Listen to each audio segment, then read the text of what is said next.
Welcome. The show is in honor of. It's a show for veterans. It's about veterans. It's for their families. And we want to do everything in our power to make the veteran's life more comfortable, and he's aware of all of his benefits. Today we have a very special show because there's a couple of firsts here. For the very first time, we have two colonels on the show, okay? We have Peter Lupa, and we have our colonel who's a co-host, Paul Dietrich, okay? We also have, for the very first time, a father and son combination, okay? We have Peter Lupa Sr., who is a merchant marine, served and did numerous deliveries into Vietnam during the conflict, okay? And Peter Lupa Jr., who just came back from Afghanistan, and thank you for your service. Thank you all for your service. So it's a very special show, and Peter's got some very important information that we're going to listen to that talk about something that he's doing for veterans. But before we get started, Paul, we'd like to turn the floor over to you. You got a couple of items that we're very interested in getting taken care of in Congress. Well, for the first time in 20 years, we are very close to getting eliminated what's called the widow's tax. And for those of you who don't know what the widow's tax is, and it's just called the widow's tax, if you are a retired veteran like myself, I served 35 years in the reserves and the active army, and you were disabled, less than 40% disabled, the military or the pension system ends up being decreased by the amount of your VA payment.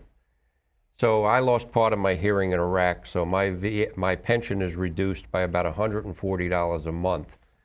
And I do get that back from the VA, and the advantage to me is that that's back tax-free. But the widow's tax actually refers to, should I pass away, in that case, my wife gets part of my pension, which I pay for, by the way, paid to her. However, that is only based on the pension. The disability dies with the veteran. So in my wife's case, she will lose $140 a month should I pass away for the rest of her life, simply because I got hurt while I was in Iraq. Right now, we are very, very close, as I mentioned, to getting this unfair item removed from the payment system. And when I talk to the congressmen and I talk to the senators down in Washington, D.C., I describe this basically as what you're doing is you're balancing your VA budget and your pension budget on the back of the widows of veterans or the widowers of veterans. There are two ways that this could happen right now. Right now, the Congress, particularly the Senate and the House, are getting together to come up with the National Defense Authorization Act that will pay for our military for the next year. The House has already included elimination of the the widow's tax in their version. If the Senate adds that to their bill, this will automatically happen and the widow's tax will be eliminated. If it does not, right now there are 370 plus members of House who have signed on to a separate bill. It's House Resolution 553. On the Senate side, Senate 622 says exactly the same thing, eliminate this widow's tax. And there are 72 senators out of 100 who signed on as co. So there are two methods that this could happen. The important thing right now, the easiest way, again, without passing legislation on both sides and trying to get both houses together and do the same thing, would be for the National Defense Authorization Act, for the Senate to just include this with their portion. They have to agree on a defense bill sooner or later, so just include this with it. For those in New York, please call your senators. Everybody out there should be calling their senators and asking them to include this in the House version, in the Senate version, I'm sorry, of the National Defense Authorization Act. For those in New York, your senators are Schumer and Gillibrand. Their phone numbers, 202-224-6542. That's Senator Schumer. Gillibrand, 202-224-4451. Call them, say you would like to be on record as supporting the language to eliminate the widow's tax in the National Defense Authorization Act. That's what the easiest way for this to go forward. And that will eliminate this unfair subtraction from a widow or widower's pension. So, very important, please call them. If you're in a different state, don't call them. Call your own senators. I don't have those numbers, but Schumer and Gillibrand for those in the state of New York. If you are the spouse of a veteran, particularly a retired veteran, do the same thing, because this directly affects you if you have a disabled veteran in your family. So please call and tell them both of those senators, both Schumer and Gillibrand, have signed on that they support this, but we need to keep the pressure on right now. This is the opportunity to get this removed from the system. Thank you. Thank you, Paul. It's very important that you follow up with what Paul says, because we find that if you don't go after the senators or your elected representatives and tell them what you want, they're not going to do it. Yes. Okay, and we've mentioned it 100 times. The rule of thumb in politics is for every one person that contacts you, there's a scope of influence of 15 people. So if one person calls, they say, well, there's only 15 people that care. If 1,000 people call, there's 15,000 people that care. And that's the way they work in politics. Now, Peter and Peter, I want to thank you guys for both being here. I really appreciate it. I know your schedule was uncannily busy, so you made time to come in. We'll start with your dad first, though. You did, 3 trips into Vietnam? Yes, starting in '66, mostly on Liberty ships. I was discussing with Paul backstage. In '66, I made two trips to Vietnam, and in '67, I made one. On the Sapphire steamship line, I just spoke to somebody recently. I don't know if I can mention his name on TV. You certainly can. Steve, he's a baritone singer for the Expressions. Okay. I didn't know it. I've known him for several years, but I didn't know it until last week that I actually took him to Vietnam when he was in the Army. And he got shot up in Vietnam, too. He got shot. Yeah. He got shot up in Vietnam, yeah. The USS Darby out of Boston. Oh. Yeah, we sailed out of there, and then one time out of Newark, the Sapphire steamship line, and one out of San Francisco. That was '68. The sad part when you mentioned you were a merchant marine, the only merchant marines that got reserved, that got veteran status, was World War II. Correct. I was talking with Paul about it earlier. Right. And there have been some attempts to include those from Vietnam. Yes. Because the merchants were very active for Vietnam. Yeah. And many a sailor drowned from their ship being sunk. Yeah, it was the primary support system in Vietnam. They got a lot of their weaponry from Puerto Rico. A lot of ammunition we picked up from Newark and from Puerto Rico, airplane parts and helicopter parts and a lot of different stuff. Yeah. Well, I still thank you for your service, Thank you, Ed. I appreciate that. Peter, thank you for your service. You're just recently back from Afghanistan, am I right? That's true. So I just got off active duty. I was released from active duty August 11th. Oh. I served from August 1st of 2018, got back in July, and then by the time I got fully demobilized, it was August 11th when I fully got off active duty. So, and you still haven't gotten accustomed to normal life, I guess. Yeah. So I'm still feeling like I'm getting back into the groove of civilian life. Okay. We work 7 days a week. We work 12 to 15-hour days every day. So it's a long tour, and still starting to get used to being back home. reacquainted with the kids. And you're a member of the bar. You passed the bar in New Jersey. That's true. So I'm admitted to the bar in New York and New Jersey. New York, very good. You're into a program that really has me interested. We were talking about it. Maybe you can give us a brief rundown as to the New Jersey Veterans Chamber of Commerce. That's the key, Veterans Chamber of Commerce. Now, I know we have Chamber of Commerce over here, but we don't have a Staten Island Veterans Chamber of Commerce. Maybe you can explain to us what it is that you do and with this organization. So, sure. So what we do is we specialize in financial and economic benefits for our members. So while we have the VFW doing things on a national scale, doing things for benefits, the widowers' pension tax that they assess, we focus on making sure we have a level playing ground for our veterans in the state to compete in an open, competitive marketplace. That's our primary focus. So some of the things we ensure we do is enact laws. We inform the public about things that disproportionately affect veterans that don't impact normal families.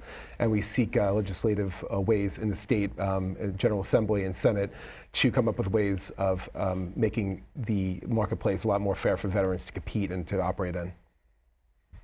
It's very interesting. It's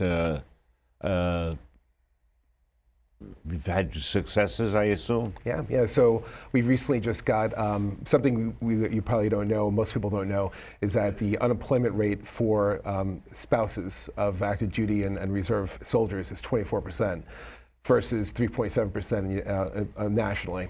So one of the big issues we find is that a lot of these people, spouses, are relocating, and every 2 to 3 years. So they never really build a career. Sometimes they're located in far-off places in the United States where there's not a lot of industry. So a lot of them are licensed as well. And one of the things the New Jersey Veterans Chamber of Commerce has just done is we just passed a law. We had influence in passing a law last year whereby people who relocate from other states have licenses are able to transfer, get a provisional license to practice in the state. So if you're a cosmetologist, you do makeup, you do hair. If you're a lawyer, if you're a nurse, exactly, Paul, that they're able to get a provisional license. So one of the things that I have to do as the legislative outreach and the public affairs officer for the New Jersey Veterans Chamber of Commerce is to bring some awareness of this to the public and, more importantly, to the state boards. A lot of these state boards don't know about the new law, and one of my things is to advise them about it and make sure they have mechanisms in place to allow these spouses of military families to get a provisional license. In order to get a Chamber of Commerce formed, the Veterans Chamber of Commerce, what did it take to establish that? So the founder and CEO is Jeff Cantor. He's a retired colonel, much like yourself, Paul. He retired a few years back, and he's the one who actually formed it. I just came on board about a week ago, so I wasn't really involved with the formation of the New Jersey Veterans Chamber of Commerce. I'm interested in to see if that could be done here in New York. Yes, I think it would be interesting to do so. I'd be great. very interested in something similar like that. Anytime we're doing something for a veteran, Yep. We got a guy that runs around the studio and he keeps saying, "You paid your dues. It's time to get paid back." You know? And he's right. He's right, and this is something that'll help a veteran. Absolutely. Yep. Some things that people don't appreciate, and me and Paul were talking about this before we went on air, is that a lot of veterans, especially National Guard and Reserve, they go and they put their life on hold for a year, maybe a little longer, a year, 18 months, especially if you're a sole practitioner. You come back and you're the sole person who runs a business. You effectively lost your entire business. The realities are people go to find other things. You have a service, you're a lawyer, you have your own law firm, like in the case with me. People have realities. They have to find other attorneys to do real estate closings for them. And by the time you come back, you have to start from zero in many ways. So my point is, and I think a lot of viewers understand and appreciate, is that when they come back, we want to create an environment where they can help rehabilitate themselves, get back to being an active member of the community, be able to financially contribute to their families, to have a piece of the American dream and be able to go ahead and actively participate and live a life with dignity. And that's a big part of what we do at the New Jersey Veterans Chamber of Commerce.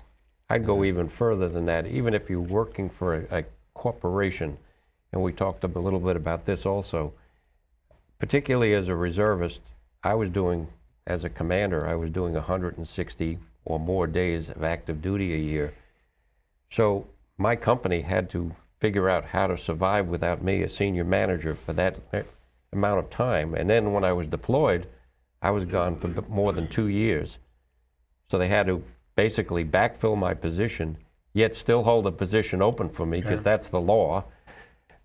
It's a very difficult thing for a company to do. So anything that you can do for those companies to help them also is important, because that's how the benefits come back to that family. I can tell you in my own instance, I got called from a vice president of human resources from my corporation. And they said, this is when the war in Iraq first started. And they knew I was a colonel. I mean, they knew, look how many days he's gone. But in any case, they said, we really don't have a written policy for what to do for reservists. What would you suggest? And I said, well, you know, to be perfectly honest, what's right for me as a colonel is probably not right for a PFC or a corporal. I said, but I've got 2 young servicemen here. Let me talk to them. I said, in my mind, pay me the difference in the pay, and my secondary would be carry across my health benefits. But theirs may be different because they're younger. So I did talk to them, and I ended up getting back to them. Their concern, again, was, as mine, the pay difference, particularly in their case. And the secondary was, they really wanted to keep their health benefits so that their family didn't have to suddenly adjust, particularly if you got young kids. You've been to a certain doctor, you want to keep going to that doctor. You don't want to have to go to a VA provider or something like that, or a military provider.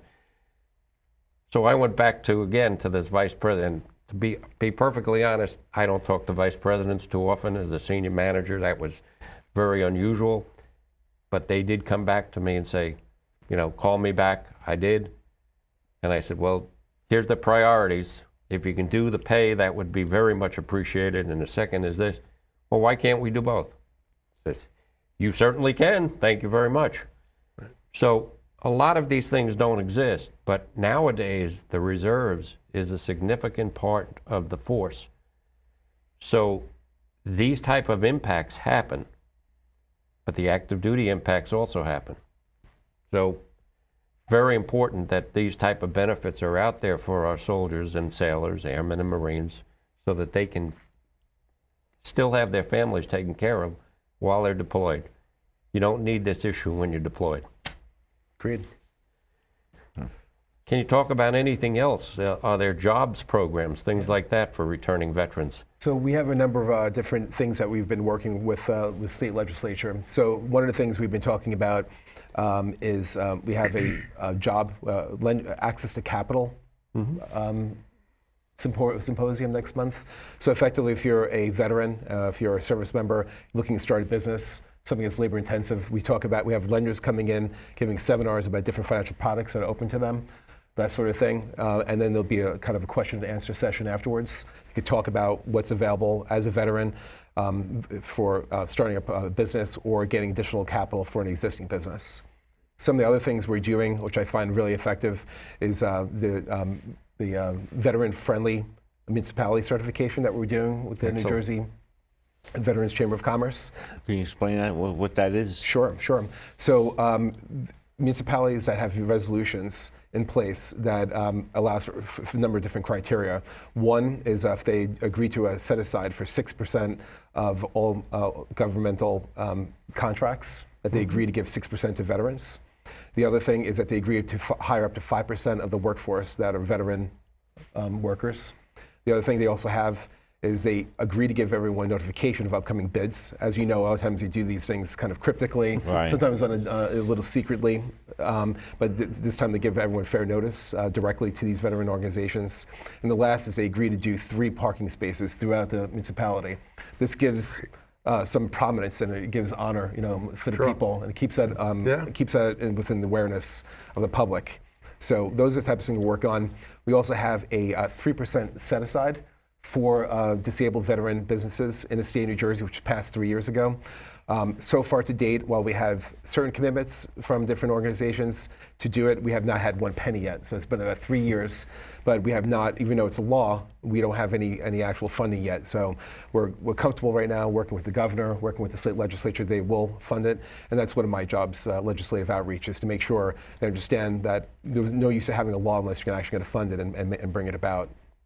I'd like to comment a little bit on that. In New York, New York State has a jobs program called the 55C. And what that basically does is it authorizes up to 500 disabled veterans positions available within the state government of New York State. We've been working with the legislature in this state. The problem with it is when they post a job, they don't identify it as 55C eligible. So a disabled veteran can go in and say, well, I'm a disabled veteran, I'm going to apply for these 10 jobs, but all 10 of them may not be for disabled veterans. Some jobs, obviously, they can't do because of their disability. So the legislation we've got, in fact, we passed the House and the Senate, so we're in good shape on both. It's just waiting for the governor.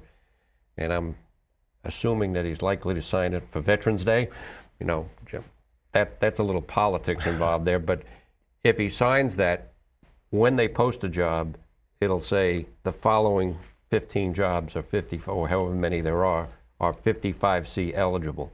And that will key anybody that job is available and a disabled veteran can take it. And you don't even have to take a test for that job.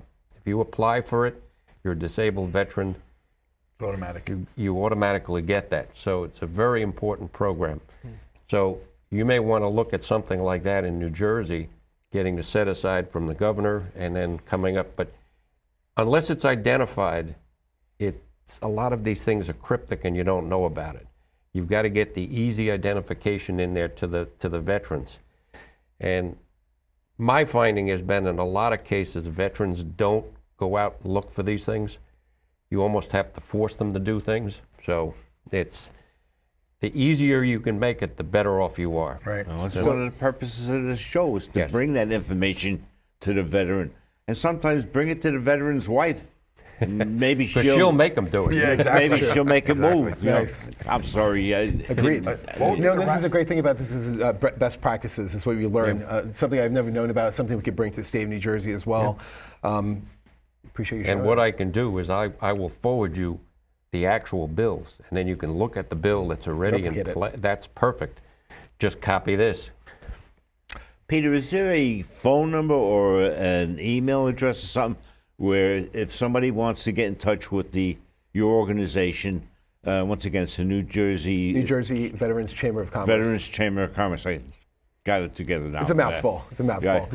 So if anyone's interested in learning more about it, about contacting us, go to njveteranschamber.com. Yeah. I have a question for you on rotating back to civilian life, and I will tell you my own experience. I was 2 years, 2 months, and a day in Iraq. I came back to Fort Bragg, and I was 5 days, and I was back on the street in New York. Never saw a doctor, never saw anybody from the VA, watched a couple of slideshows, DVDs, turned in my gear, and I was back on the streets. Has the transition improved any in your case? Is it longer? Did you get to see anybody? And I'll explain why after you talk a little bit about your transition. So, yes. So it's kind of funny. We dealt with a lot of NATO forces when I was over there. We dealt with the Dutch, with the Swedish, and interestingly, we found that a lot of these soldiers, where there are 6-month rotations versus 1-year rotations, which we had, we found that they had 2-week R&R periods in that 6-month period. So for us, we only got a 2-week leave period for 1 year while we were there. And if you served for less than a year, you didn't get any leave at all. So you were there the entire time without any break. The Dutch soldiers, I just came back from Amsterdam visiting some of my friends. I got a meritorious service medal for one of my friends who I served with. Presented her, surprised her when I was there with the whole Dutch contingent that was there.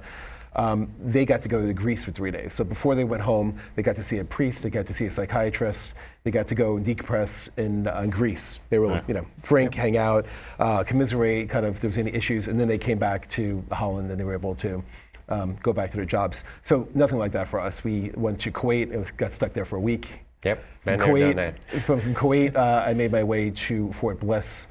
Spent about 3-5 days in Bliss, and just basically turning in equipment. They did do a quick health check on us. Had a physician's assistant ask us about questions. At least you saw a PA. We did see a PA. I did not. We did, yeah. We did get to see a physician assistant. They did have a questionnaire for us. So we did have, it sounds like a bit of improvement from what you had, but not much. Not much. Yeah. And the reason I said this is when I talk to the legislators about transition, I said, I'm a mentor in the vet court here on Staten Island. I've had 3 successes, and I've got another veteran right now in. Every one of those veterans, in my mind, when I talk to them, has PTSD. Some shape. 2 of them are really bad. And 2 of them had traumatic brain injuries. Got out of the service, never were treated until they got stuck in veterans court. And I'm saying to myself, gee, why?